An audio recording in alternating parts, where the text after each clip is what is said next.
During a violent thunderstorm, a holy knight appears before the vampire, who had been hiding for half a year. The knight confronts him, accusing him of being a monster responsible for countless deaths and acknowledging that manipulating the holy knights had been a clever trick. He declares that the vampire's role ends here and that divine forgiveness is no longer possible. Drawing his sword, the knight makes it clear that the vampire will die by the hand of Slayer. The vampire collapses to the ground, bleeding, as the knight condemns his twisted form as proof of his sins, his deception of the church, and his rejection of its judgment. Laughing hysterically, the knight reveals that the long delay in capturing him was intentional. He joined the hunt late and allowed the vampire to escape so that his eventual execution would appear refined and serve as a warning to others. Staring at the blade meant to end his life, the vampire realizes that the world operates on a simple rule. Survival belongs to the strongest, regardless of intention or morality. Power alone determines fate. The sword cuts through his body, ending the life of a vampire who had fled because he understood this truth too late. As pain spreads through him, he questions whether choosing to run had been a mistake.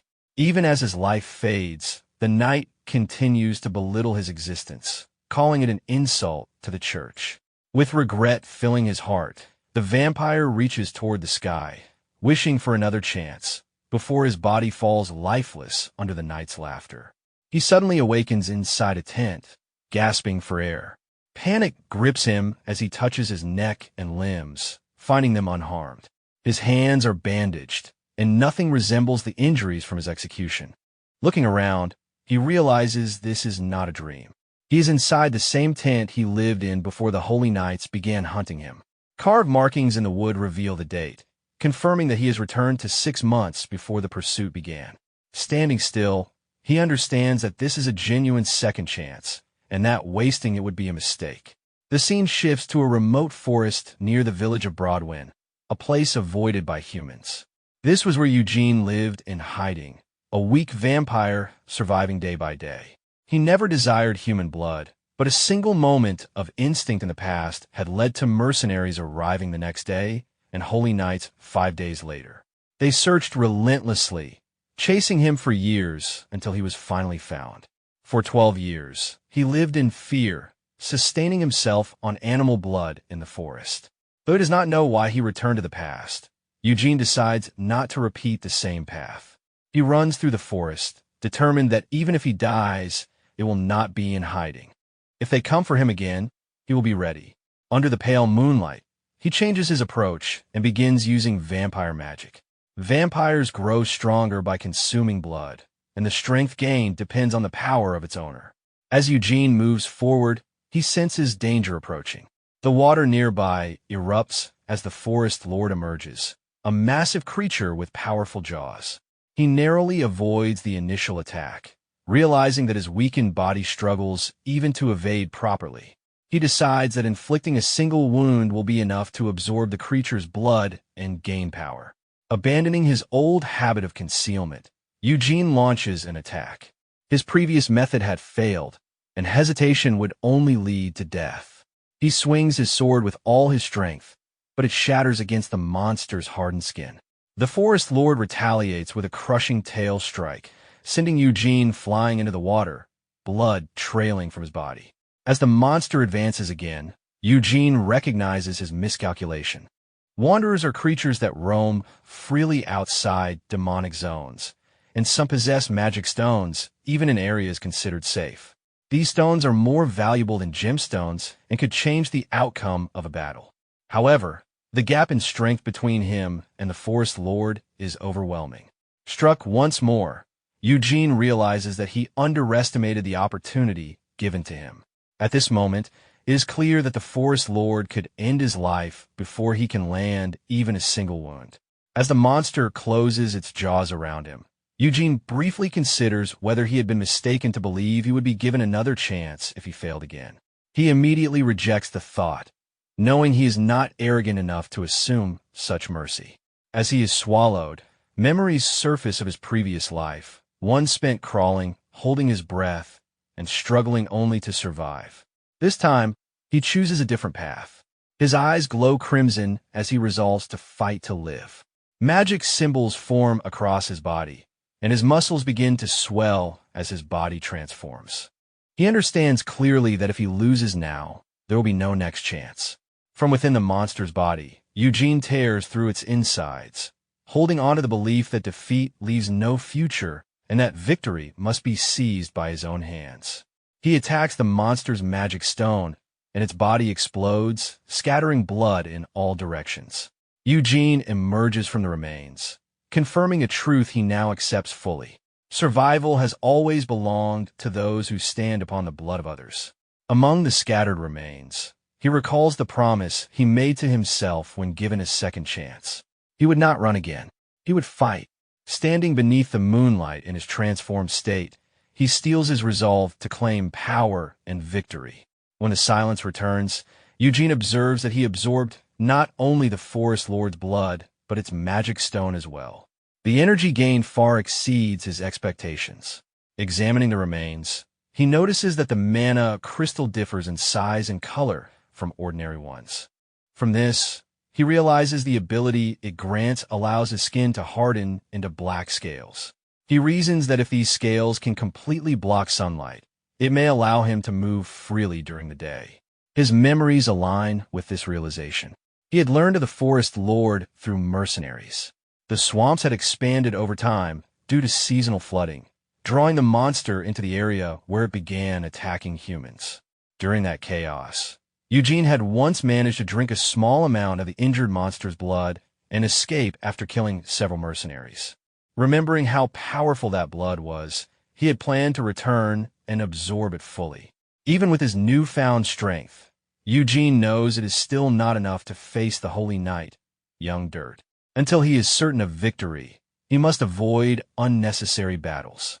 He also understands that hiding is no longer an option, as the knight possesses exceptional tracking abilities against monsters and the undead. Instead of fleeing, Eugene must focus on gathering strength for an inevitable confrontation. As dawn approaches, he decides to return before sunrise, choosing to delay testing the crystal's full potential. At that moment, the stillness is disturbed by a presence within the water. The movement around him feels unnatural, accompanied by hostility directed at him for staining the land with blood. A water fairy reveals herself as Miran, the guardian of the lake, declaring the area her territory and condemning Eugene for polluting it. Eugene shows no reaction to her display and instead calmly seeks to understand who she is. This causes confusion, as she realizes he had not sensed her earlier presence. She confirms that he can indeed see and hear her, then introduces herself properly as Miran, a water spirit who once ruled the area before being subdued by the forest lord 15 years earlier. She attempts to justify her actions during that time, explaining that she maintained the water to sustain the monster, but ultimately expresses gratitude for her liberation and the cleansing of the land. Miran observes Eugene closely, believing that the frail appearance he previously had was merely a disguise to lower the monster's guard. At the same time, Eugene notices that one of the tattoos on his body has disappeared. When questioned about them, he explains that he does not know their purpose. He was born a vampire, and the earliest memory he has is of 10 tattoos already etched into his body. With no recollection of his origins, he had lived quietly without questioning them. Eugene considers the possibility that the tattoos may be seals or marks that unlock over time. Deciding not to linger, he prepares to leave and instructs Miran to safeguard the forest. His sudden departure surprises her, and she follows, expressing her boredom and her desire for companionship, citing the rarity of those who can perceive spirits. She attempts to persuade him to stay and purify the swamp, offering assistance in the form of water purification. Eugene remains uninterested and orders her to keep her distance.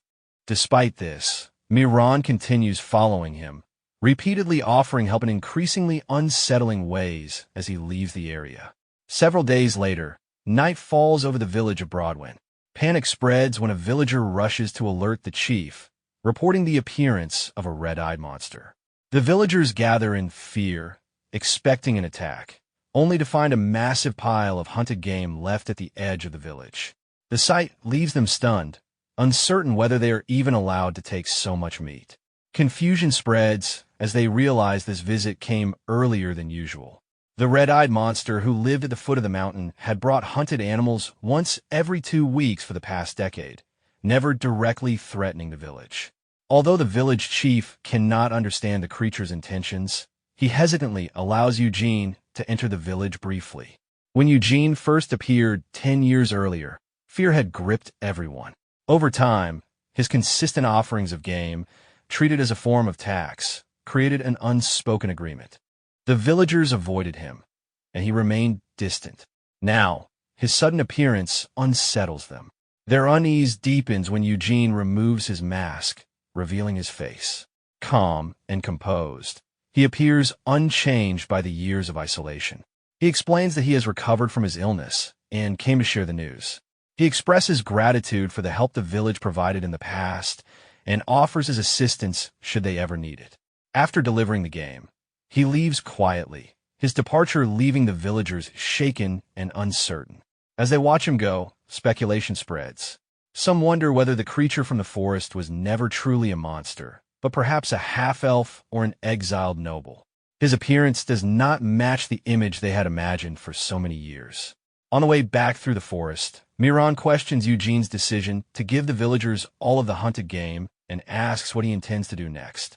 Eugene explains that while vampires are feared for bloodshed, showing one's face is a sign of goodwill among humans.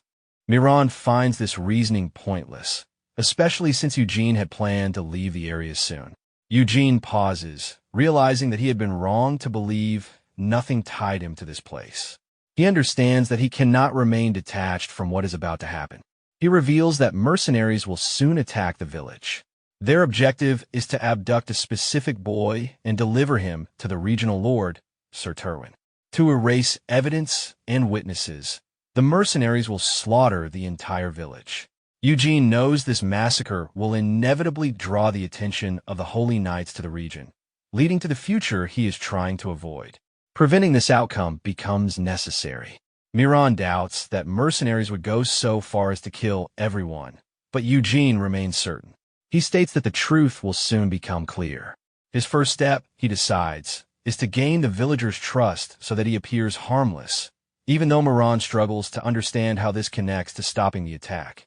As they continue walking, Eugene suddenly stops. Armed men emerge ahead. The mercenaries mistake him for a villager due to his simple clothing, disrupting their plan to ambush the village unnoticed. One notes that his appearance is unusual, but they quickly decide to eliminate him since he is alone and unarmed. An attack comes from behind. Eugene reacts instantly. In a brief moment, blood is spilled, and the first mercenary falls. Miran is left stunned by the speed and precision of the strike. Eugene continues without hesitation, moving decisively as the remaining mercenaries realize they are not facing an ordinary opponent. Panic spreads as his inhuman strength becomes evident. They attempt to overwhelm him with numbers, but their attacks fail. Eugene moves through them efficiently, striking each down before they can coordinate. As the sun sinks lower, the advantage shifts further in his favor. When a heavily built mercenary attacks with a spiked mace, Eugene stops the blow, breaks the weapon, and ends the fight. Bodies lie scattered across the ground. Eugene assesses the scene, recognizing this as the appropriate moment to erase traces of blood. Any remaining resolve among the mercenaries collapses, replaced by fear. Not long after, villagers arrive with torches, led by the village chief. They freeze at the sight of the torn bodies before them. The chief stares in disbelief, unable to comprehend how such a scene could have unfolded so close to the village. One villager turns away and vomits at the sight, while the village chief looks at Eugene with suspicion, questioning whether he was responsible for such brutality. Eugene calmly denies any involvement, stating that he discovered the scene while returning from checking his traps in the forest.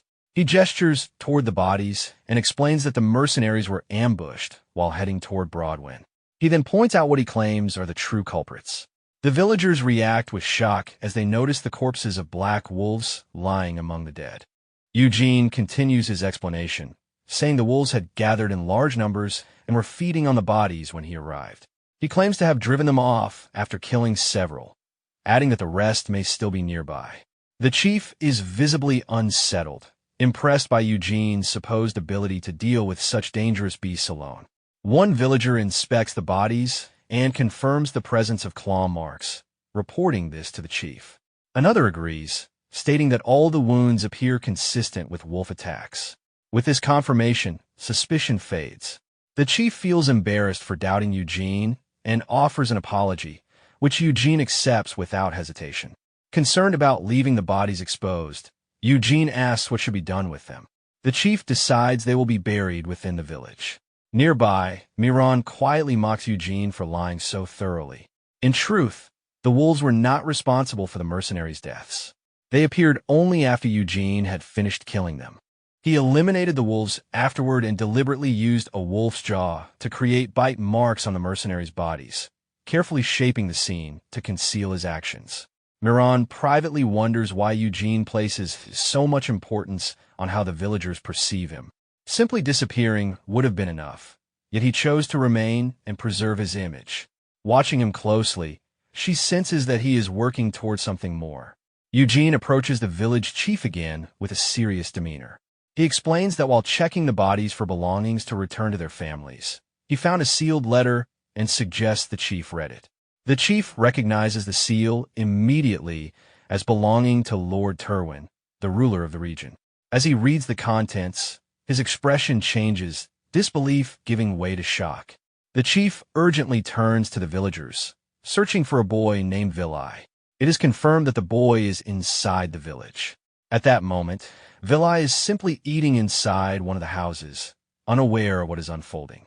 The letter reveals that he may be the illegitimate son of Lord Terwin. The chief realizes that the mercenaries were not there to loot the village, but to capture the boy. The understanding that a noble's bloodline had been living quietly among them leaves him shaken. The scene shifts back to the battlefield earlier that night. The mercenary captain watches in disbelief as Eugene overwhelms his men with overwhelming speed and strength. Eugene moves among them without pause, killing before they can react. Attempts to flee only result in quicker deaths, forcing the remaining mercenaries to abandon hesitation and attack together. The captain, wounded and terrified, finds himself unable to escape. As he advances from behind, Eugene strikes him with a powerful kick that shatters his armor and sends him crashing into a tree. Blood fills the captain's mouth as he collapses. Crawling among the corpses of his men, he pleads for his life, questioning whether Eugene had been waiting for them all along and trying to justify their actions as mere work. Eugene cuts off his attempt at justification and demands the truth, making it clear that the village falls under his protection. The captain panics and insists that they were not sent to hunt vampires and had no idea the village belonged to someone like Eugene. He reveals that their mission was to locate the illegitimate son of the Terwin family, who had been hiding there. Eugene presses him further, pointing out that such a large force would not be assembled for a simple search. The captain hesitates before admitting that while massacre was not officially ordered, eliminating the village was considered a necessary measure to erase witnesses. He further confesses that the mission was not commissioned by the Terwin Patriarch, but by Kamar Terwin and Veril Terwin. Eugene immediately recognizes the significance of the name Veril Terwin. He knows him as the leader of the Vampire Hunter Squad and the knight who once pursued him alongside the Holy Knight, Young Dirt. Analyzing the situation, Eugene understands that a knight like Veril would not openly command massacre. The decision to destroy the village had been made by the mercenaries themselves to cover their tracks. With this realization, Eugene finally understands why the Holy Knights had found him in his previous life. It was not a mistake on Eugene's part that led the Holy Knights to him in the past. The disappearance of an entire village had triggered a large-scale investigation, and that search eventually uncovered his existence. The mercenary captain continues pleading, claiming he had only seen the job as an easy opportunity for money and insisting that he would never have acted if he had known Eugene was there. Eugene orders the captain to leave, warning him calmly about the wolves along the way. The captain is stunned, unable to believe he has been spared. As he begins to express gratitude for this unexpected mercy, Eugene ends his life in an instant, severing his head with a swift strike. Miran is shaken by how casually he carries out the execution. Eugene explains that the mercenary knew the truth about him as a vampire and could not be allowed to spread it. He adds that the wolves surrounding the area are hungry and that it is time to feed them. Eugene then returns to the village and resumes shaping his version of events. He explains to the chief that the dead mercenaries were guards sent to escort the boy Vilai to the castle. This revelation shocks the villagers. They recall that Vilai arrived 8 years earlier and lost his mother the previous year. Fear spreads at the thought that the very people meant to protect him were all killed. Eugene steps forward and offers to accompany the boy himself, stating that his long experience surviving in the forest makes him capable of protecting Vilai on the journey to the city. The chief hesitates, aware that they are being asked to rely on someone they once feared. Eugene presents himself confidently, insisting that refusing help would go against his principles. From nearby, Miran quietly mocks his composure and ease with deception. Confusion spreads among the villagers when Eugene introduces himself formally as Jan Eugene of the noble Eugene family, apologizing for not doing so earlier. Miran reacts with disbelief at his audacity, but the villagers respond immediately. Their attitude shifts as they scold one another for their earlier treatment of him, now convinced that he is a noble rather than a monster. Miran warns him that his deception has gone too far, but Eugene remains unconcerned. He understands that no one in this remote village has ever met a true noble, nor do they possess the means to verify his claim. The villagers gather around him, constructing their own explanations for his long isolation in the forest, attributing it to harsh training or recovery from battle. Eugene allows these assumptions to stand, confirming only that he had cut ties with others due to special circumstances. This convinces them that his hunting skills are the result of nightly training. The village chief apologizes for their poverty and their inability to offer proper rewards. Eugene declines any compensation and asks only for a place to rest for the night. The chief welcomes him warmly, considering it an honor to host him. The following morning, Eugene looks out from the wooden house. He activates the ability gained from the Forest Lord, watching as his skin hardens into black scales. Realizing that this transformation can block sunlight to a significant degree, he decides to rely on it to travel during the day and avoid unnecessary complications. Miran appears again, mocking his claims of knighthood and pointing out his lack of formal knowledge. Eugene ignores her remarks, stating that he will leave soon and needs her cooperation rather than commentary. Miran is surprised by how quickly he has shifted from isolation to forming connections and accepting responsibility. The villagers inform him that preparations are complete. Eugene gestures toward them, explaining to Miran that authority and status inspire trust more effectively than words. By establishing status first, fewer lies are needed to secure belief. As he places his mask over his face, Eugene acknowledges that this approach works only because the village is remote and inexperienced.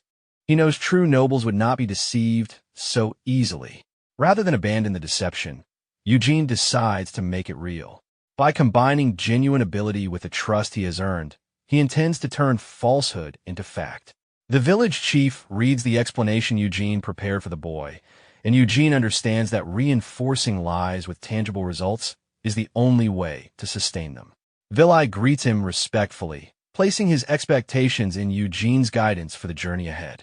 Recognizing that solidifying this role requires genuine standing, Eugene once again presents himself as Jan Eugene of the Eugene family. With that, the two depart together, beginning their journey. Eugene decides to use the boy as a bridge to become a real noble through legitimate means. They soon reach the outskirts of Bram's village, confirmed by a wooden sign, and Eugene notes that the information he had was accurate. He asks whether the boy knows how to read, and Vilai explains that his late mother taught him letters. Despite her humble background, she had learned to read and write from someone she loved. Only later did Vilai realize that person had been Sir Terwin. Miran immediately recognizes the situation as an opportunity and encourages Eugene to take advantage of it.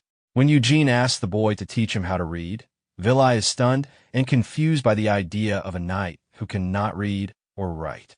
Sensing the danger of suspicion, Eugene quickly reshapes the situation.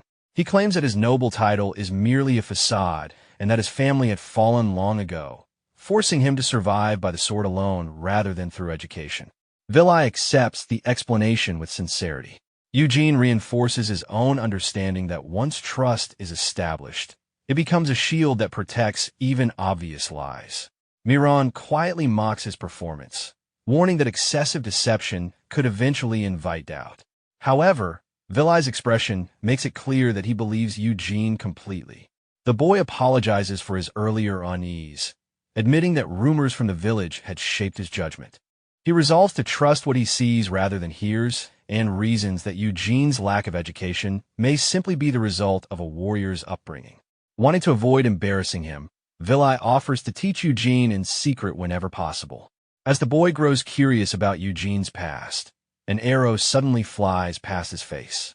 He screams and falls to the ground while Eugene calmly registers the attack. Bandits emerge from the trees, mocking the poor aim of the shooter. Vilai trembles in fear, realizing they're being robbed. The bandits underestimate their targets based on appearance, believing the encounter will end quickly. They demand the luggage and valuables, threatening death if their orders are not followed. Eugene draws his sword instantly. In a moment, he closes the distance and kills the leader before the others can react. Shock spreads among the bandits as they realize the mistake they made. Eugene moves smoothly, cutting them down one after another without hesitation. Panic overtakes them, but escape proves impossible. As the bodies fall, Eugene reflects coldly on why humans prey on those they perceive as weaker. He questions whether weakness itself becomes justification for cruelty. When the last bandit collapses, Eugene turns his attention back to the boy.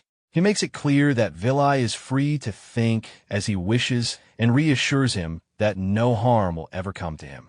They eventually arrive at a busy city market filled with noise and movement. Merchants argue with customers, voices rising over disputes about price and quality. Miran moves freely through the crowd, while Vilai warns Eugene to be cautious. He explains that merchants often exploit outsiders and that even the village chief was frequently deceived. Watching an argument unfold between two traders, Eugene realizes that money is his immediate concern. He asks Vilai to wait and enters a shop, offering black wolf skins for sale. The merchant is surprised by the quantity and quality of the goods. Judging Eugene by his appearance, the merchant assumes he is an uneducated wanderer and attempts to deceive him with a low offer, claiming the skins are damaged. Eugene silently fixes him with an unsettling gaze. The merchant grows nervous and raises the price incrementally, each increase driven by fear rather than negotiation.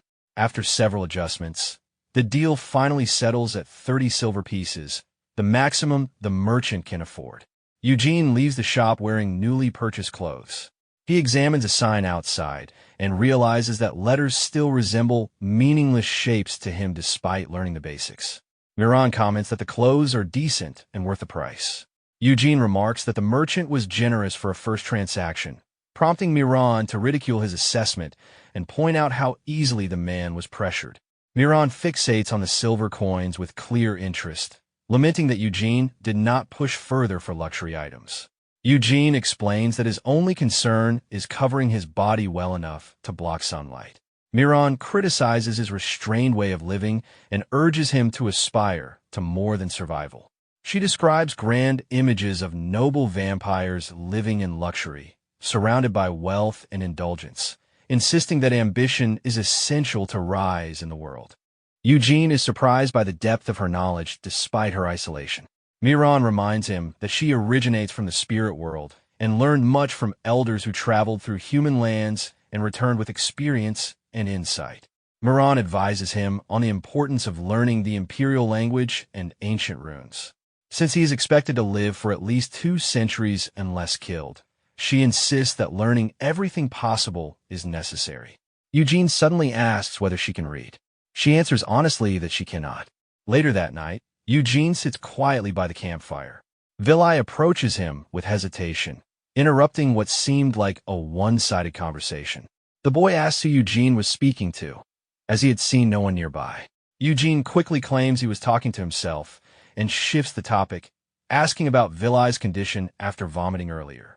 Vilai apologizes for the unpleasant scene and explains that watching the rabbit being skinned reminded him of the massacre from the morning, which causes nausea.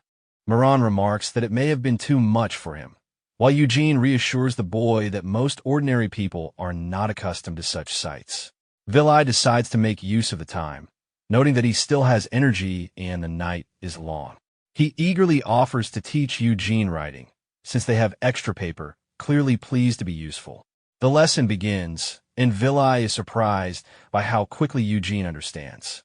He finds it hard to believe that learning letters can progress this fast, and sincerely praises Eugene, saying he learned in one night what normally takes months. Eugene responds modestly, brushing off the praise. As the lesson continues, Eugene wonders whether learning only the basics will be enough for Vilai, who is about to become a noble son. Vilai admits it still feels unreal. His mother never shared much about it, and he never gave it serious thought before.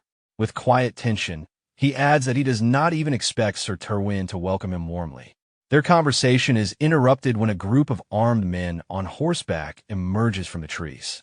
A man with gentle features and a light beard steps forward, explaining that they are having trouble finding a place to camp and asking to share the area. Eugene observes them carefully, noting their quality weapons, armor, and orderly formation. He immediately understands they are mercenaries, not common bandits. The leader notices the child and asks about their destination. Eugene recognizes the professional nature of the question and decides that lying carelessly would only invite suspicion. He answers truthfully that they are heading to Lord Terwin's castle. The leader, Bardic, says they're going the same way and proposes sharing food and supplies in exchange for the campsite. A young blonde soldier objects rudely. Bardic apologizes on his behalf, explaining that the youth is new and lacks discipline. He introduces himself, and Eugene introduces himself as a knight. This provokes mockery from the young soldier, who questions Eugene's appearance, lack of armor, and absence of a horse. He steps closer, accuses Eugene of lying about his status, and presses a finger into his chest, claiming he has never heard of any noble family bearing Eugene's name. Eugene meets him with a cold stare. He realizes he cannot retreat from the claim he already made to Vilai. Calmly assessing the situation, he understands that the mercenaries did not approach randomly, and that continued doubt would only escalate matters. He grips his sword beneath his cloak, calculating that their numbers are manageable if violence becomes unavoidable. Sensing the sudden shift in tension, Bardic reacts immediately. He strikes the reckless soldier with a single, decisive blow, sending him flying. He then apologizes earnestly to Eugene and asks for forgiveness for the disrespect. Eugene accepts the apology without emotion and orders them to keep their distance. While Bardic expresses gratitude, Eugene knows that suspicion will only grow from here. He concludes that he must fully assume the role of a knight and prove it soon to prevent further scrutiny. Later, away from Eugene, Bardic sits beside the unconscious youth. When the young man wakes, confused and indignant, Bardic scolds him harshly. He explains that the blow saved his life and that his behavior nearly got everyone killed. The youth dismisses Eugene as harmless based on his appearance, but Bardic rebukes him for judging too shallowly. He points out that Eugene's cloak alone is made of high-quality lycanthrope leather, worth more than 10 silver coins, exceeding several months of the youth's wages. He adds that Eugene was clearly literate, which rules out him being a common wanderer. Finally, Bardic reveals that Eugene was already on the verge of drawing his sword. Had he done so, most of them would not have survived. Bardic explains what he noticed in that moment. Eugene's hand already gripping his weapon beneath the cloak, his foot subtly shifting backward, and his balance perfectly aligned. It was a stance used only by someone with precise control and extensive combat experience. Bardic confirms with visible unease that if he had hesitated even a single second, Rabin's head would already be on the ground. Rabin tries to maintain his bravado, insisting that the leader would have stopped the attack anyway. Bardic responds with complete seriousness, explaining that Rabin has no real understanding of the terror and authority carried by knights. He explains that knights are raised from birth in noble families, trained with wooden swords from childhood, and spend their entire lives mastering the art of killing. They enter unexplored dungeons without hesitation, pierce through monsters without blinking, and carve their reputation on battlefields by cutting down humans. Only those whose hands are deeply stained with blood earn recognition among nobles. After years of violence and survival, they are finally granted the title of knight. Bardic emphasizes that impersonating a knight is a grave crime. Whether Eugene is a real knight or a fake, both possibilities are dangerous. Anyone bold enough to claim such a title must be confident enough to gamble their life on their sword. The fact that Eugene openly revealed his identity at such a young age suggests he has already reached a frightening level of strength. When Rabin asks, sweating with fear, whether that means Eugene might be stronger than Bardic himself, the leader admits that it is very possible. He concludes by noting that Eugene mentioned traveling to Lord Tyne's castle, likely due to the recently discovered dungeon. Since their destinations align, they are bound to encounter him again. From the shadows, Eugene watches silently, a faint smile forming as he realizes the weight and influence the title of knight carries. It aligns perfectly with his plans, though he also understands that fully maintaining this role will require further preparation. Analyzing the situation calmly, Eugene notes that aside from the reckless rookie, the mercenary group is competent and disciplined. This leads him to question why the Tyan family previously employed the lowly bandits he killed instead of professionals like these, and why they did not use their own private soldiers. Something about the situation feels incomplete and suspicious. When the mercenaries notice Eugene approaching, tension rises. He presents himself calmly and explains that he heard they are also heading to Lord Tyne's castle. Since their destinations match, he suggests traveling together, using the moment to his advantage. The rookie soldier reacts awkwardly, momentarily flustered by Eugene's composed demeanor, while Bardic observes him with surprise. The group eventually reaches Martila, a lively village within the Twin territory. Eugene moves through the crowded streets with his face partially covered, relieved that the mercenaries fully accepted his identity as a knight. This gives him an opportunity to gather information during the journey. Miran appears beside him, curious about what will unfold next. She reports that she followed his instructions and listened in on the mercenaries' conversations. From what she learned, Lord Tyne's condition has worsened severely, to the point where he could die at any moment. She also reveals that a newly discovered dungeon lies within his territory, rumored to hold immense wealth, but the Tyan family lacks both the funds and manpower to exploit it. Eugene considers the implications of the dungeon, while Miran raises concerns about Vilai's future. If Lord Tyan dies soon, the boy could be left vulnerable once again. Eugene initially dismisses the issue, which angers Miran, who fears the child could be eliminated during a succession struggle. Observing Vilai quietly moving through the crowd, Eugene pieces together the likely reason behind Lord Tyan summoning his illegitimate son at this time. He suspects the man simply wishes to see his child once before death. Eugene reflects that both his fate and the boy's fate are now set on a path that cannot remain unchanged. Soon, Rose Castle comes into view, its massive structure dominating the horizon. Upon entering through the main gate, Eugene notes that the castle is far larger than he anticipated. Miran flits about in fascination, remarking on the luxury and urging him to climb higher in status. Eugene silences her and proceeds inside, while Vilai watches with confusion. A guard stops them and demands identification and purpose. Bardic steps forward, confidently introducing his group as mercenaries hired by the Balan Merchant Guild.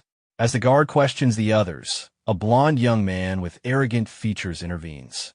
He identifies himself as Kamar, the eldest son and heir of the Tyan family, and coldly questions the delivery. After confirming the goods have arrived safely, Kamar orders the mercenaries to begin unloading without delay. He then notices Eugene standing apart and questions his identity and why he is not working. Eugene steps forward calmly, introduces himself as a knight, and indicates that the child beside him is under his care. Before the exchange can continue, a firm voice interrupts, reprimanding Kamar and questioning his actions. Eugene turns toward the voice, instantly recognizing it. Annoyance flashes across Kamar's face as a knight in a red cloak and polished armor approaches, asserting his authority as the castle's guard. Eugene stiffens as the voice triggers memories he cannot forget.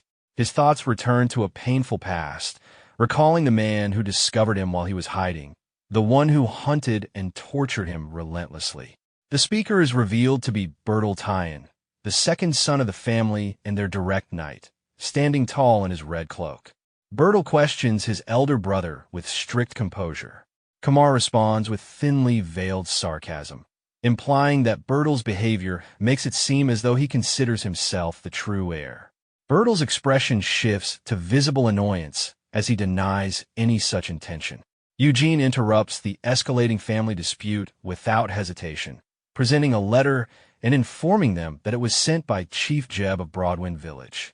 Bertel moves to take the letter immediately, surprise flickering across his face at the mention of Broadwind, but Eugene pulls his hand back.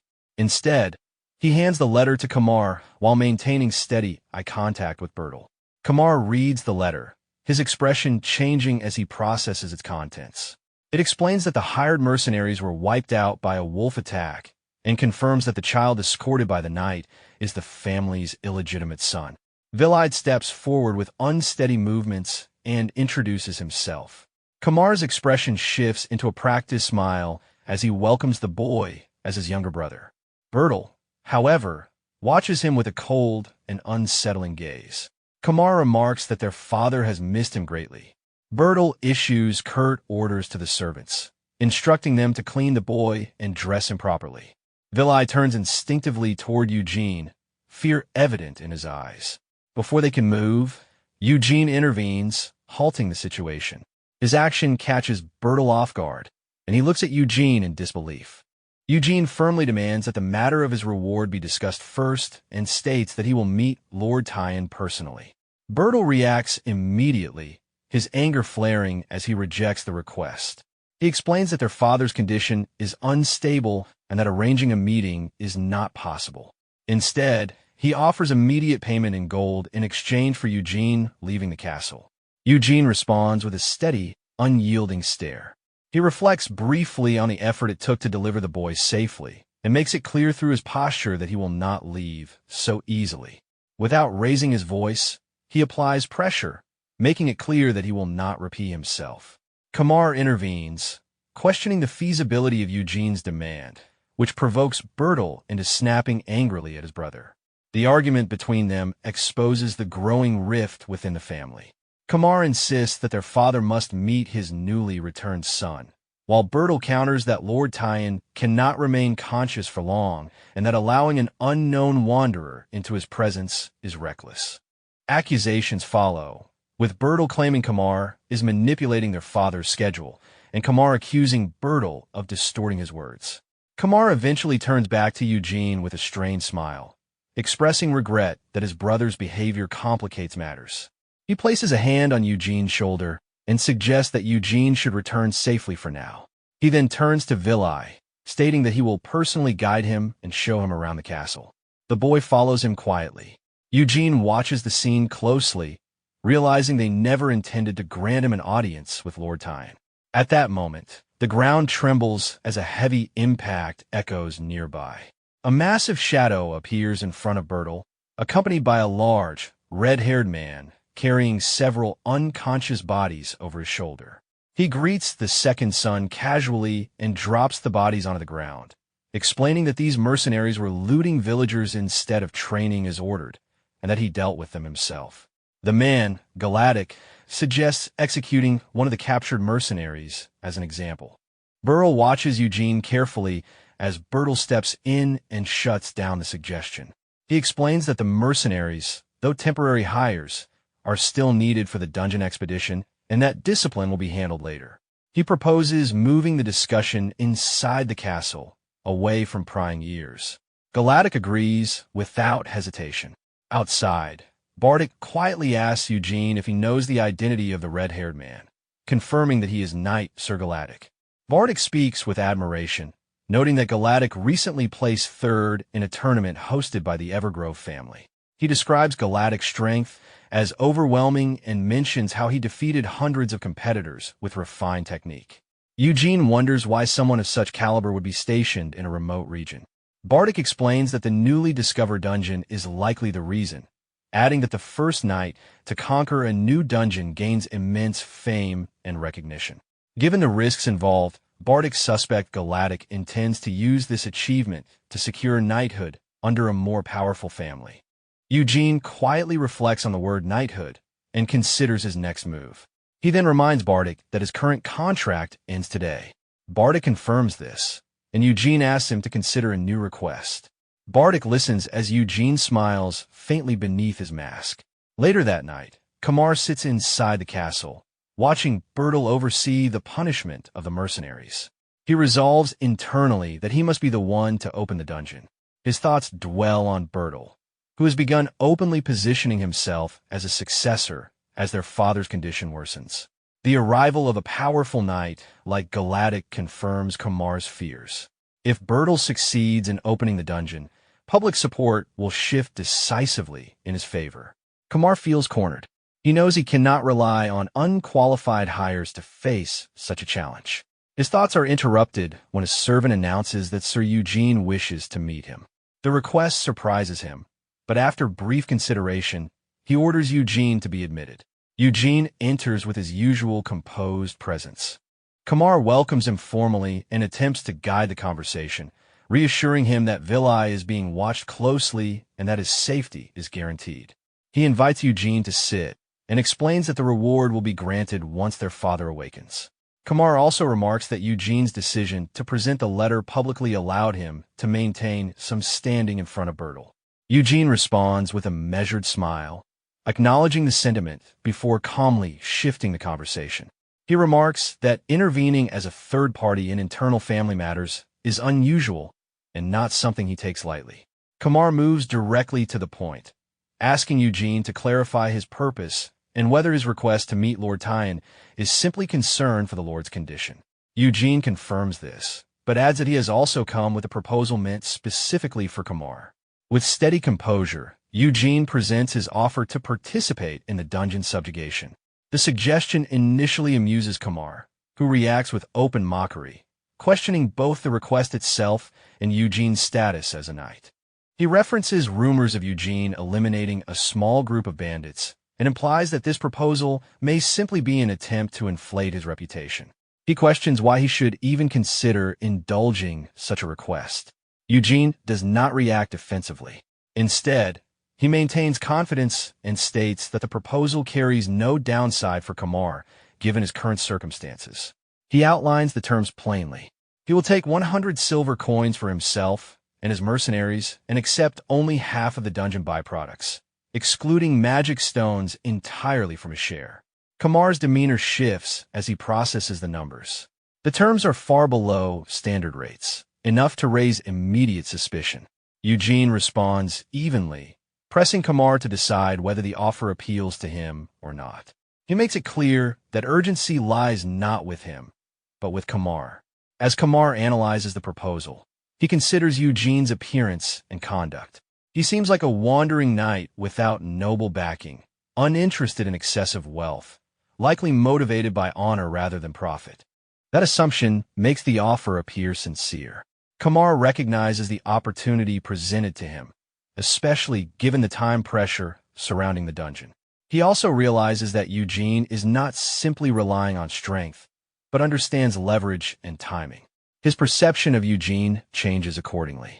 Kamar accepts the proposal, concluding that refusing such favorable terms would make little sense. He agrees to work together, confident that the arrangement benefits him. Eugene clarifies his reasoning for excluding magic stones, noting the difficulty and expense of purification compared to the immediate value of other dungeon materials. He also recalls arranging through Bardic an introduction to a trusted merchant guild to handle sales efficiently. Bardic readily agrees. With the terms settled, Kamar is satisfied that Eugene's participation strengthens his position. The matter moves forward without further delay. The scene shifts to a meeting room where Galactic sits alongside Bertil. Bertil voices open disapproval toward adding unfamiliar members so late in the preparations. Galactic reinforces the severity of dungeon expeditions, making it clear that mistakes result in death and that he has no tolerance for incompetence slowing progress. Bertel adds that his expectations are low, given that the recommendation came from Kamar, whom he considers poorly connected among noble circles. He suggests that if matters deteriorate, Galactic should deal with a new knight personally. Kamar enters shortly afterward and introduces Eugene formally as a new addition to the subjugation squad. Eugene follows quietly, accompanied by Bardic's mercenaries. Bertel studies Eugene closely, recognizing him as the man previously seen with a rough-looking group. He raises an objection, stating that accepting someone whose background and abilities are unverified is irresponsible. Kamar responds by vouching for Eugene's strength. He reminds them of the bandit group that plagued the territory's border for an extended period, a problem none of them resolved. He states that Eugene eliminated that group alone while traveling here, using only a short sword. Without warning, a dagger is thrown toward Eugene. He deflects it smoothly, redirecting the blade into the wooden wall behind him, where it embeds deeply. The display draws immediate attention. Galactic reacts with visible interest, his earlier skepticism giving way to curiosity. Galactic acknowledges the demonstration while making a pointed remark about Eugene's appearance, suggesting a sheltered upbringing. He positions himself directly in front of Eugene, openly challenging him to demonstrate his abilities further. Word spreads rapidly, and people gather in the castle square as news circulates that Galactic is facing a challenger. Spectators discuss his reputation with awe, recalling his performance in the grand tournament and the stories of his overwhelming strength. Against this backdrop, Eugene stands composed, unaffected by the attention. Galactic draws his massive sword with confidence. Eugene follows suit, adopting a matching stance. At the signal, the duel begins. The first clash sends sparks flying as steel meets steel. Heavy blows follow in rapid succession, with Eugene deflecting the force of Galactic's strikes while fragments scatter from the repeated impacts. Galactic appears energized by the exchange, pressing forward aggressively. Eugene responds with controlled movements, maintaining pressure and pushing the pace. Observers note the unexpected balance of the fight. Bardic explains that Galactic is not retreating out of weakness, but rather gauging Eugene's technique and rhythm. Eugene continues to advance, believing he is setting the flow of battle, while Galactic allows the momentum to unfold, carefully reading his opponent. During the exchange, Galactic carefully studies his opponent's movements. He notices that Eugene's swordsmanship is rough and irregular, lacking any recognizable pattern or consistent habits. The randomness makes his attacks difficult to anticipate. From this, Galactic concludes that Eugene's style is not the result of formal instruction, but something shaped by survival, developed through instinct rather than training. It resembles the way someone raised in harsh conditions would fight, relying purely on experience and reflex. Eugene notices the way Galactic observes him, and Galactic reacts with a mocking smile, openly exposing what he believes to be the truth. He identifies Eugene's stance as unrefined and his technique as ruthless rather than disciplined, asserting that Eugene has no formal background as a knight and depends entirely on abnormal physical strength. From his perspective, a brief exchange was enough to confirm this. Rather than responding verbally, Eugene answers with action, closing the distance and launching an attack. Galactic blocks it with ease, clearly enjoying the confrontation. The tempo of the fight increases, and the arena fills with continuous exchanges of steel. Galactic unleashes a heavy strike, and Eugene meets it head-on. The collision produces a violent shockwave that sends dust rising and obscures the field of vision. The spectators erupt, and Burles watches with satisfaction, assuming the blow was decisive.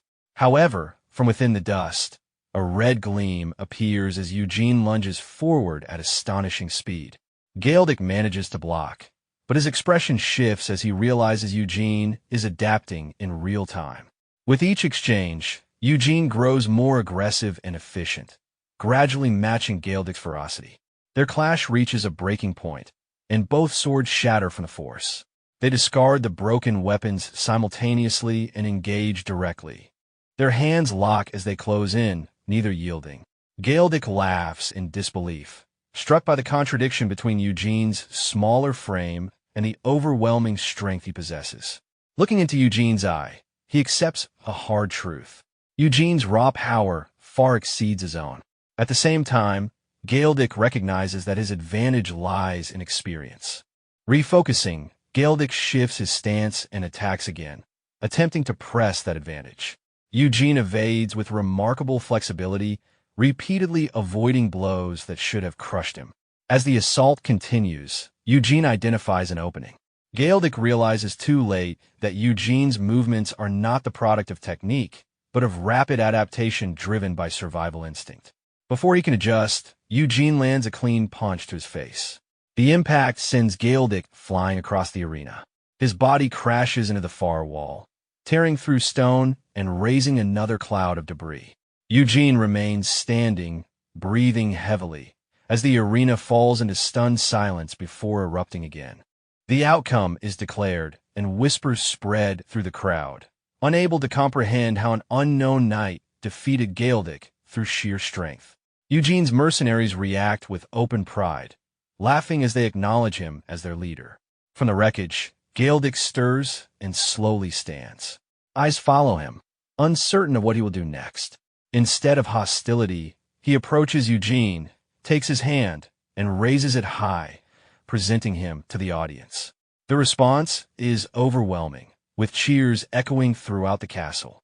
Bertel watches in silence, his expression tense as he struggles to contain his reaction.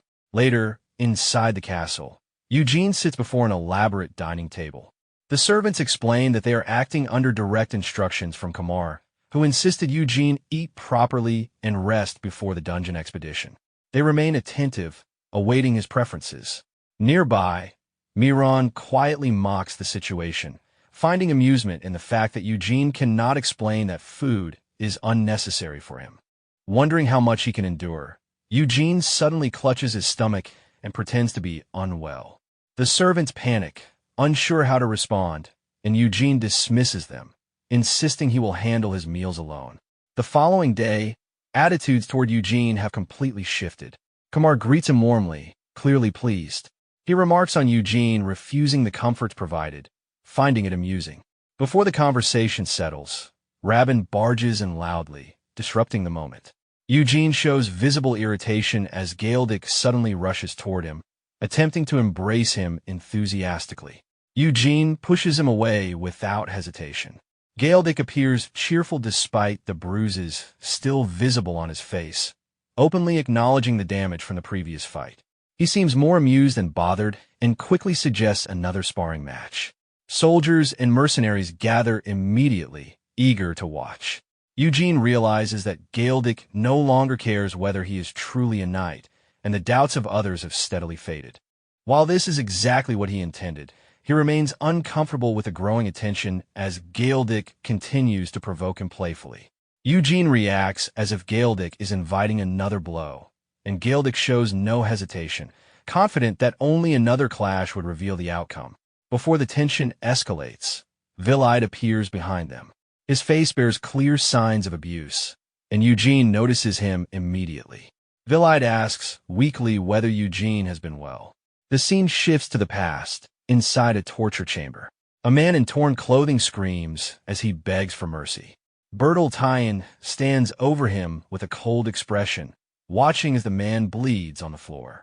He scolds him sharply, stating that the entire situation could have been avoided if the task had been handled properly. Bertel places the blame squarely on him, declaring that if the boy had been killed in that cursed village from the beginning, the red-eyed knight would never have reached Rose Castle. His eyes glow faintly as he vents his suppressed anger, convinced that his plans would have proceeded without issue if not for this failure. The subordinate trembles as he tries to defend himself, insisting that the mercenary group he hired was meant to be reliable, only to be wiped out by black wolves. Bertel mocks him for trusting others without verifying the matter himself. He grips the man's face with brutal force, questioning whether his eyes serve any purpose at all. Deciding they're useless, he cruelly resolves to remove them. The subordinate screams fill the chamber as Bertel carries out his punishment. Once finished, He coldly considers what must be done next to correct the situation. Bertel understands that killing someone who has already entered the castle and gained public visibility is no longer possible. A darker solution forms in his mind.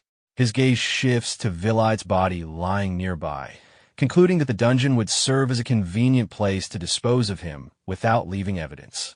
The scene returns to the present. Eugene quickly deduces that Bertel ordered Villaid to join the upcoming dungeon subjugation squad. Villaid sits alone in his room, overwhelmed and resigned, admitting that he believes he was sent there to die. He wonders if the dungeon is simply meant to be his grave. Eugene reminds him of the mercenary attack on the village and reveals that those mercenaries were sent by one of his own brothers. He makes it clear that Villaid was never meant to reach the castle alive. The truth deepens the boy's despair. Eugene then approaches him directly and explains that there is still a way to survive. He offers a clear and simple solution. Villaid has already come of age and no longer needs approval to choose his path. Eugene presents him with two options only. He can remain passive and wait for his inevitable end, or he can fight for his life until the very last moment. Eugene offers him the chance to become his squire. The day of the dungeon's opening arrives. The subjugation squad gathers before a massive gate sealed with heavy chains. Since it has never been opened, no one knows what kind of monsters await inside. Galedic takes command, outlining expectations based on the gate scale.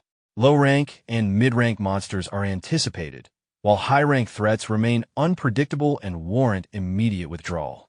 Orders are issued to secure the tunnels first. Among the porters, nervous whispers spread. Some are relieved to be assigned to rear duties, hoping to avoid danger. One considers pretending to be injured once weaker monsters are cleared, but another warns that first raids are always brutal and no one looks after the rear. Fleeing would only result in a meaningless death. Before the discussion continues, one porter is struck from behind. Bertel appears among them, his expression frightening. He demands the whereabouts of Villaid, making it clear that he deliberately placed him among the porters. The porter hesitates before pointing him out. Bertel turns and sees Villaid handing Eugene a small bag, asking him to return safely, which Eugene acknowledges. Bertel storms toward them, berating Villaid for lingering. He orders him to take his bag and report to his assigned position immediately. When the boy does not respond, Bertel reaches out to seize him. Eugene watches closely. As Bertel's hand moves, it is abruptly stopped. Eugene grips his wrist firmly, preventing him from going any further. Bertel looks at Eugene in shock. Eugene confronts him directly, condemning the idea of sending a boy with no combat experience into a dungeon filled with monsters. Bertel shakes free and reacts with anger, claiming that he only intends to make his brother stronger. He attempts to reassert his authority, insisting Eugene has no right to interfere. Eugene cuts him off coldly and declares that Villaid officially became his squire the previous day. He announces this openly, so there are witnesses. He explains that this bond is stronger than blood and warns that any harm done to the boy will be considered a direct challenge against him. He steps closer to Bertel, making it clear that any further action will have consequences. Bertel falters, retreating slightly, questioning who authorized such a decision. He argues that taking in a bastard from another family is no small matter and could ruin the boy's future. Nearby warriors comment among themselves that the dungeon will be far safer with figures like Eugene and Galedic at the front. Some recall their duel, acknowledging the vast difference in strength between them and ordinary fighters. Kamar intervenes with a forced smile, stating that he too can entrust his brother to Eugene. He justifies this by acknowledging that Villaid is already an adult and has the right to choose his own path. Bertel watches with undisguised malice. Eugene reflects quietly. Once a predator marks the weak, hiding offers no protection. Even if the prey remains still, it will eventually be found and destroyed. Remembering this, Eugene recalls the advice he gave Villaid earlier. If one cannot become strong alone, then one must form a pack. A scout reports that no wandering monsters are detected nearby, and none are escaping the tunnels. Galedic reacts with eager anticipation and signals for the dungeon to be opened. The massive gate slowly parts, revealing deep darkness beyond. The soldiers advance as the raid begins. Inside, chaos erupts immediately. Monsters descend from above, crashing into the formation. Panic spreads as blood spills and cries for help echo through the darkness. Galedic charges forward, cutting down a monster in a single strike, attempting to restore order as the battle begins in earnest. Galedic quickly orders the archers in the center to return to their positions and cover the ceiling with arrows, warning the soldiers not to allow the monsters to break their formation. Fear overwhelms one of the soldiers, who immediately regrets volunteering for what now feels like a suicide mission. Convinced that his worst fears have come true, he turns and runs toward the entrance, believing escape is his only chance to survive. His hope shatters when he finds the path blocked by a pack of monsters waiting ahead. Panic freezes him in place until someone intervenes. Eugene appears without emotion, making it clear that retreating through an uncleared route was never a realistic option. Galedic seizes the terrified soldier and forces him back into formation, emphasizing that staying with the group is the safest way to survive. He orders everyone to draw their weapons and brace themselves. Observing the chaos, Galedic realizes how unprepared the gathered mercenaries truly are. They were assembled in haste, lacking coordination and discipline, and he wonders how a dungeon could possibly be conquered with forces like these. The situation worsens when reports come in of monsters approaching from multiple directions. Attacks from the rear force Galedic to make an immediate decision, reorganizing the formation to cover both fronts. Before further orders can be issued, Eugene steps forward and takes responsibility for the rear. Despite the danger of moving alone, he disappears into the darkness at incredible speed. Galedic is left momentarily stunned by both the speed and decisiveness of the move. Moments later, the sounds of combat echo through the corridor.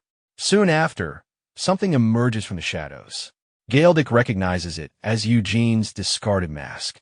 Understanding what that implies, Galedic orders Bardic to cover his back and advances immediately. As they move forward, they are shocked by the sheer distance Eugene has covered in such a short time, as well as the number of monster corpses left behind. They find Eugene standing calmly at an intersection, having cleared the entire area alone. He holds a glowing flower in his hand, examining it with detached curiosity. Galedic arrives out of breath, while Bardic internally notes Eugene's unfamiliarity with even basic dungeon resources. Despite this, Galedic cannot help but acknowledge Eugene's exceptional combat ability. The glowing flower withers in Eugene's hand as the moment passes. After the skirmish, the wounded are treated along the corridor as groans and cries echo through the dungeon. Eugene's mercenaries approach and present the magic stones they collected. Eugene orders them to pile the stones in front of him and briefly inspects the amount, noting the surprisingly low yield considering the number of monsters defeated. He tells his men to rest and observe that the stones emit a blue glow unlike the one he previously obtained. Miran appears and studies the stones with mild disappointment, explaining that the quality of magic stones directly reflects the strength and size of the monsters they come from. Eugene asks whether wanderers possess larger stones. Miran clarifies that becoming a wanderer does not guarantee stronger stones, reminding him that the swamp lord he previously absorbed was an exceptional case. That creature had been powerful enough to dominate an entire territory. Eugene realizes that absorbing that red magic stone had been an extraordinary stroke of luck. Miran remarks that continuing dungeon raids merely to impress nobles holds little value if the rewards remain this limited. As Miran wonders whether a high-rank monster might be present, Eugene suddenly halts, sensing something unusual. At the same time, Galedic orders the soldiers back into formation, announcing that the break is over. He harshly scolds them for their weakness and declares that he and Eugene will take the vanguard. Anyone who flees without orders will face consequences later. Eugene briefly reflects on the irony of the situation. This is his first time inside a dungeon as well, yet he has already been placed at the front. Still, given the condition of the mercenaries, he understands there is little choice. Advancing carefully, Galedic senses a shift in pressure. The approaching monsters feel fundamentally different from those encountered earlier. He signals to Eugene that the goblins were likely expendable pawns, and that the true controllers of the dungeon are now emerging. His assessment proves accurate when heavily armed orcs appear, confirming the presence of at least mid-rank monsters. He reasons that if these enemies fall, even stronger threats may be waiting deeper inside. As tension grips the soldiers, Eugene recalls the moment after absorbing the Swamp Lord's red magic stone and the ability he gained from it. His eyes briefly glow as he wonders whether consuming another similar stone would grant further power. Refocusing, he analyzes the surroundings and identifies the approach of more than 50 monsters, with several heavier presences behind them. Galedic responds with visible excitement. Galedic weakly raised his hand and passed a spare weapon to Eugene, signaling for him to throw it toward the monster. Eugene understood the intent immediately and did not hesitate. Trusting his friend's judgment, he took the weapon, adjusted his stance, and hurled it with precise force toward the advancing creature, accepting the decision without question, and killing one of the monsters instantly. He orders a full assault, taking advantage of the disruption Eugene has already caused. Eugene moves through the orcs with overwhelming speed, cutting them down one after another. Galedic commands the soldiers to advance behind him and provide support. The soldiers follow, emboldened by Eugene's presence. One tries to call out for instruction, but Eugene is already engaged with a massive orc that suddenly blocks his path. He evades the creature's attack, strikes its eye with precision, and exploits its momentary loss of control. With swift movements, he disables its limbs and ends the fight with a decisive strike. Blood stains his armor as the creature collapses. The soldiers watch in silence, committing the scene to memory. They see Eugene standing amid the fallen, crushing his enemies with overwhelming force. To them, his movements appear controlled and refined, carrying an impression of unwavering resolve. They admire the figure before them, unaware of the raw survival instinct driving each action beneath the mask. When the fighting finally ends, the soldiers sink down among the fallen orcs, exhausted and silent, fully aware that what they witnessed was unlike anything they had experienced before. Galedic notices that most of the troops have lost their will to advance. The cause is not only physical exhaustion, but also the psychological shock of witnessing Eugene's overwhelming brutality in combat.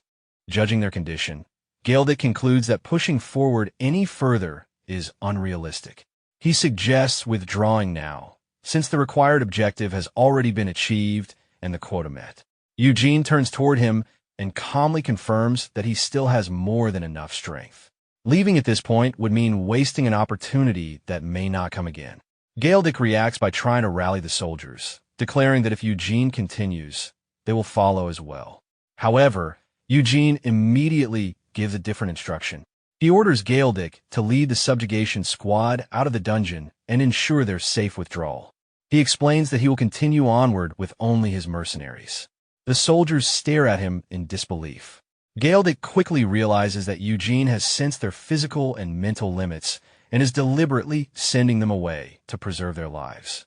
Watching Eugene disappear into the darkness, Galedic feels a quiet respect for the compassion hidden beneath that cold and violent exterior. In his eyes, Eugene has begun to redefine what it means to be a knight. Eugene and his mercenaries advance deeper into the dungeon, where thick spiderwebs fill the corridors. Fear grips the young soldier Raven as he walks with a trembling torch. He silently curses his luck, wondering why he had to come this far. He reassures himself that Eugene is strong enough to face monsters alone and that staying close behind him is the safest option. Suddenly, Raven feels a disturbing crunch beneath his foot. Looking down, he realizes he has stepped on a small spider. The realization hits immediately. They have entered spider territory. In the darkness, countless red eyes appear as spiders emerge from every direction, sealing off their escape routes. A giant cave spider reveals itself, a monster known for hunting in colonies and dissolving its prey with corrosive poison.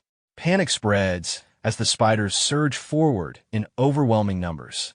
Bardic reacts by urging caution, but Eugene dismisses the idea of retreat outright. He charges forward, tearing through the swarm with terrifying speed. Spiders fall apart in an instant as his blade cuts through them effortlessly. Bardic orders Raven to stay close, but Raven struggles just to defend himself. Eugene notices the danger immediately. As spiders close in, Raven freezes in fear, unable to move. A massive spider drops from above, its jaws opening wide. At the final moment, Eugene intercepts it, cutting the creature cleanly in half before it can reach him. Raven stares in disbelief as Eugene stands before him, radiating overwhelming presence. With a single decisive motion, Eugene finishes the fallen spider. Raven watches silently, shaken, wondering whether the true monster is really the creatures around them. Once he regains his footing, Raven expresses his admiration and suggests withdrawing, believing they have already accomplished enough. Bardic, however, suddenly halts. He realizes a crucial oversight. Even among wandering monsters, there are strict hierarchies. High-rank creatures are rare and often excluded from subjugation planning. At that moment, a massive leg moves across the web-covered ceiling. Bardic understands instantly. The scale alone confirms it. A Lord-rank giant cave spider emerges, its enormous body and glowing eyes filling the corridor with dread. Bardic orders an immediate retreat, fully aware that they cannot face such a creature. He considers calling for outside assistance, but Eugene rejects the idea without hesitation. Eugene orders Bardic and Raven to withdraw immediately. As they retreat, a crushing pressure fills the air. Eugene's gaze locks onto the monster, his presence alone overwhelming those nearby. Bardic struggles to move, his instincts screaming at him to flee. Moran observes quietly, noting that the soldier's instincts collapsed under the sheer difference in power and status. Eugene assesses the monster and confirms its strength surpasses that of the swamp lord he once faced. The realization satisfies him. A stronger monster means a greater reward.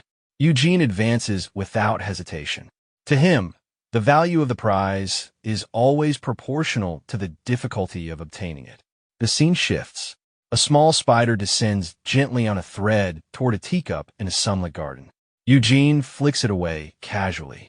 He now sits openly in daylight, his appearance completely human.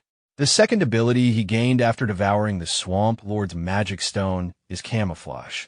Combined with his skin-hardening ability, it allows him to perfectly mimic natural human flesh. For the first time, he no longer needs to hide behind a mask. Now seated at a luxurious dining table, surrounded by nobles, attention gathers around him. Curiosity and admiration fill the air as rumors of his exploits circulate. Stories of a massive spider defeated alone are spoken in hushed amazement, while Eugene remains reserved. Moran drifts nearby, amused, noting that social interaction drains her master far more than battle ever could. The attention intensifies, with speculation about his appearance and lineage.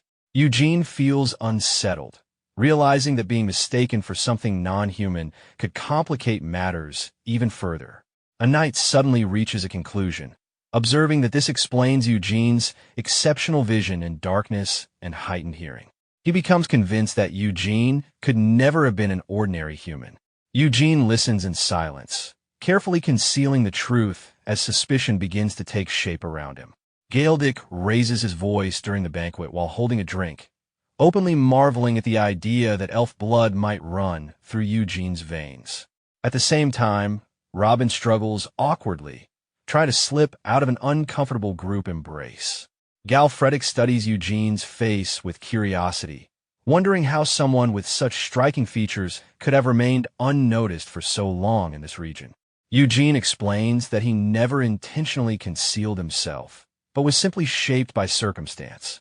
The response catches Galdic off guard, while the surrounding women and Robin grow visibly embarrassed by his boisterous behavior. Galdic casually comments on how effortlessly Eugene spoke to the ladies, clearly impressed. As Eugene calmly observes the scene, he realizes that beneath Galdic's carefree attitude lies a surprisingly sharp perception. He quietly concludes that, should suspicions arise in the future, claiming elven heritage might serve as a plausible explanation. His thoughts drift back to the moment he devoured the magic stone. He realizes that the act granted more than a new ability. It opened a deeper path. When the tattoo vanished from his body, Unfamiliar memories flooded his mind. In them, he sees himself in his current form, lying in an unknown place while a gentle hand holds his. Bells echo faintly as unseen figures watch over him.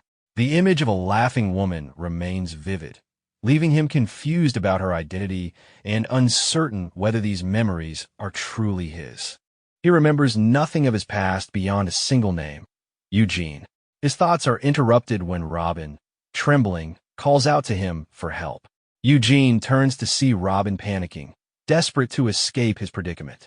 Galedic grips Robin by the neck in rough play, scolding him harshly and mocking him as a burden. Robin screams in protest, justifying his earlier retreat by claiming any normal person would have fled. Galedic grows even more aggressive, twisting the moment into a lesson, questioning whether Robin is now calling Eugene a monster. While observing coldly, Eugene returns to his thoughts. The only certainty he possesses is his name, yet recent events awaken a new intuition. He realizes that removing the remaining tattoos, one by one, may reveal the truth of who he really is. As Robin's cries continue in the background, Eugene's gaze hardens with resolve. The scene shifts to Lord Tyen's room, where Eugene and Galedic arrive after reporting the successful suppression of the dungeon. Galedic introduces himself formally as Karima, Galedic's third son. Eugene follows, respectfully presenting himself as Jan, the eldest son of the Eugene family. Lord Tyen acknowledges the hardships they endured and orders their reward to be delivered, mentioning the certificate Eugene requested to verify his identity. Eugene receives the document confirming his status as Jan of the Eugene family and expresses his gratitude. As Miran quietly celebrates the success of their plan, Lord Tyen is suddenly overtaken by a violent coughing fit. His son Kamar rushes to his side. Lord Tyen weakly admits that the ambition of his second son weighs heavily on him. Kamar reassures him, promising to protect the territory his father built with sincerity. Holding his son's hand, Lord Tyen offers his final advice, explaining that land itself is meaningless and that a true lord must value something greater. His words linger as Vilai listens from the background. Soon after, Lord Tyen's hand falls limp, marking the end of his life. Eugene observes quietly. Though he did not know Lord Tyen well, many people grieve sincerely. Yet death does not move everyone equally. Eugene notices Bertel, the second son, whose expression reflects anger rather than sorrow. As the funeral proceeds, Galedic prepares to depart, apologizing to Kamar for leaving during such a critical time. Kamar understands. Galedic then asks Eugene whether he truly intends to remain behind. Eugene answers firmly, explaining that leaving now would waste the effort spent opening the dungeon. Galedic smiles regretfully, remarking that Count Evero would have wanted to meet someone like him. Galedic extends his hand, expressing his honor at having tested his strength against Eugene and hoping they meet again under better circumstances. Their handshake reflects mutual respect. Galedic departs on horseback as Robin wishes him a safe journey. Eugene then orders Bardic to prepare to leave. Vilide is confused, reminding Eugene that he said he would stay. Bardic asks what Galedic rode away on, and when Vilide answers that it was a horse, Bardic laughs and explains their plan to sell monster materials at the Merchant Guild and purchase a horse for Eugene. Vilide's eyes light up with excitement as he pledges his service as a squire. Eugene responds with a cold glance, making it clear that he will not need his help for now. Vilide is left stunned and confused. The scene shifts to Marin, the kingdom's largest trading city, bustling with activity. Vilide struggles under heavy boxes while workers shout at him to hurry. Nearby, Robin boasts loudly, drawing attention to the dungeon materials and pointing out Sir Jan Eugene. The crowd murmurs, recalling rumors of a rookie knight who cleared the dungeon and tore a troll apart barehanded. Inside the guild, Eugene meets Merchant Belmore, who enthusiastically offers full support in handling the materials. Eugene recalls his earlier doubts, but recognizes the value of a large guild, given his unfamiliarity with human society. Their discussion is interrupted when a well-dressed man storms in aggressively. Bardic quietly explains that the newcomer is a powerful secretary acting under the deputy manager of the guild. The man attempts to dominate the negotiation, dismissing rumors and belittling Eugene as an inexperienced knight. As he continues, the pressure from Eugene's presence overwhelms him. His confidence collapses into fear, and he hurriedly apologizes before fleeing the room. Belmore, moved by Eugene's decision to reject the deputy manager's offer, pledges unwavering support. Eugene instructs him to begin selling immediately, surprising him. Elsewhere, the secretary reports his failure to the deputy manager. She dismisses his excuses, smiling coldly and deciding to pressure Eugene through other means. Observing Eugene from afar, she orders the secretary to deliver him a gift too valuable for a penniless knight to refuse. Back with Eugene, Vilide is shocked when Eugene orders him to remain behind and assist Belmore with selling materials. Vilide asks why he must stay, questioning whether he lacks the strength to follow. Eugene cuts him off by questioning what it truly means to be a squire. Vilide responds enthusiastically, stating that his role as a squire is to assist the knight he serves in both combat and daily life. Eugene agrees. He then explains calmly, with a meaningful look, that his current task is to support him in everyday matters, including completing commercial responsibilities. Eugene clearly defines the task for Vilide. He is to sell the materials brought back from battle to raise necessary funds, coordinating with merchant Belmore, who will teach him the basics of business. Eugene assures him that Belmore will be a competent teacher in this field. Vilide reflects silently, realizing that without Sir Eugene, he likely would have been dead long ago, and that complaining about a simple task like this would be shameful. Eugene notices the boy's thoughts and offers him an extra incentive. Once the money is raised, he will seriously consider teaching him swordsmanship. Eugene adds that the time will come when Vilide will fight alongside him as his true squire. Vilide's eyes shine with both gratitude and enthusiasm as he places a hand on his chest, pledging to carry out Eugene's orders with full sincerity. Eugene leaves the shop, only to find himself completely broke after purchasing minimal equipment, marveling at how quickly money disappears. The fairy Miran flies around him, grumbling about her empty wallet and empty heart, urging him to earn money quickly. Eugene stops suddenly in front of a display window, staring at a shiny suit of armor. Bardic admires it, describing it as every knight's romance. Eugene raises an eyebrow, surprised, and asks if by romance he means expensive. Bardic explains that it's not only about the price, but also that such armor is valuable enough to be passed down through wealthy knight families for generations. The contemplation is cut short by a panic scream. Robin runs up, announcing that a massive horde of wandering monsters is approaching the outskirts of Marin City. He explains that these creatures are coming from the eastern forest and that the city's existing guild members are struggling to hold them back. Bardic suggests that Eugene participate in the subjugation operation. Eugene asks coldly why he should. Robin, now in a fighting stance, explains that unlike dungeon raids with an owner, subduing wandering monsters carries no commission fees. He adds eagerly that Marin City is filled with merchants and capital, making it the perfect opportunity to sell monster materials and loot at excellent prices without transport costs. In short, it is a chance for enormous profit. Eugene's expression changes immediately at the mention of money. Without hesitation, he issues the order to move. As they prepare to leave, someone blocks their path, screaming for them to wait. It is Secretary Grail, panting heavily beside a horse. He asks why they are running so fast and announces that he has come to deliver a gift from the deputy manager, a magnificent horse. Grail proudly presents the steed, highlighting its silky black fur and dense, sculpted muscles, confirming it is a high-quality thoroughbred. Eugene, surprised, wonders if the deputy manager specifically sent it for him. Grail notices the intimidating look in Eugene's eyes and steps back nervously, stammering that nothing is expected in return. Eugene ignores the secretary and strides toward the horse, mounting it gracefully. He instructs Grail to convey his thanks to his mistress. Grail watches, amazed, as Eugene rides off at tremendous speed. Miran screams in excitement, urging him to collect money. Robin and Bardic stand stunned at the horse's velocity. Robin hesitates, unsure of what to do now that Eugene has taken the lead, but Bardic orders him to run and catch up. Grail remains behind, silently observing their departure.